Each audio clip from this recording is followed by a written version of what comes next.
Okay, so another one of the ways that we can go about printing from InDesign, if we're trying to make our booklet work here for the SPU art department program, is to think about exporting this as a PDF. And there's lots of different ways that you can save things and export them. But if you go into InDesign here, and again, we have all of our pages here, and we have all of the spreads all laid out. So what you can do is go in here and go File, Export. And if you do that, it'll ask you where you want to put it. Just give it a title that you remember. You have all these options. I would choose Adobe PDF Print, and then I would click Save. And then if you bring that up, it's going to bring up this dialog box that kind of looks like a printer box.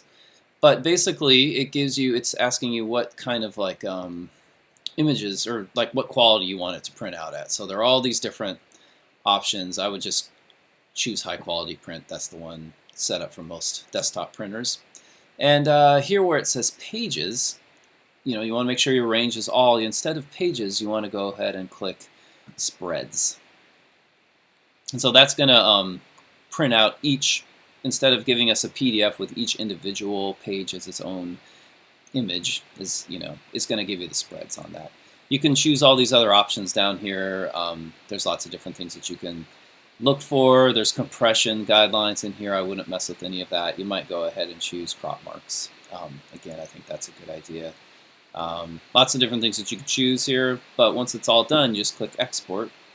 If you're missing any fonts, it'll let you know that, and then it'll go ahead and save it. And so once that's done, if you go to wherever you put it, like here I put it on the desktop and open that up, you'll see that you have a PDF file, right? And so if we just look at the pages here, okay, I've got page 1 and then I've got my spreads. But again, the only problem with this is that it put the cover, it didn't really make the covers into spreads. Like, this is a little bit of a drag the way that works out, right? But the nice thing is if I go to File, Print now, I can print these front to back.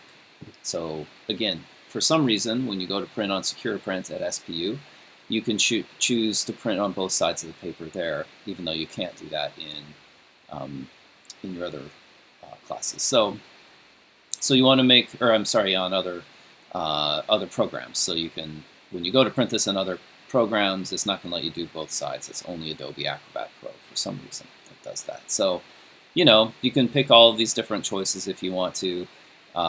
There's actually a booklet printing thing in here that you can use, but unfortunately that also is going to kind of make things a little bit crazy. So we'll just go back here, and you want to go ahead and keep it the actual size, and we want to print on both sides of the paper. You want to flip it on the long edge so that it doesn't flip them back and forth. You can leave all of this the same. You can go into page setup and choose paper. So this is what I suggest if you're going to do this, is instead of printing it on US letter, you need to choose tabloid, which is 11 by 17. We have an 11 by 17 tray in the MFP printer that'll pull this out. And this helps center everything so that we actually get our pages all the right, so they're centered and everything. It has to be on tabloid size 11 by 17 paper. Anyway, so make sure you have all the pages set here. Make sure you have actual size. Make sure you print on both sides of the paper, flip on the long edge, and then click print. And then that'll bring up again the paper cut thing, and that'll charge your account and it'll print. But you'll get the spreads, and the spreads will print out front to back, which is great. So that's, again, another way of solving this little riddle of trying to get stuff to print correctly. And the nice thing is when you do it on a big sheet of paper like this, all of the middle, this sort of fold line here, all lines up. So you can just fold it in half and then trim it out, and you know that the fold is in the right place and it's not out of order. So again, I have examples in class that I show people to kind of help them get the gist of this. So there you go. There's another way of going about printing from the MFP printers, the SPU.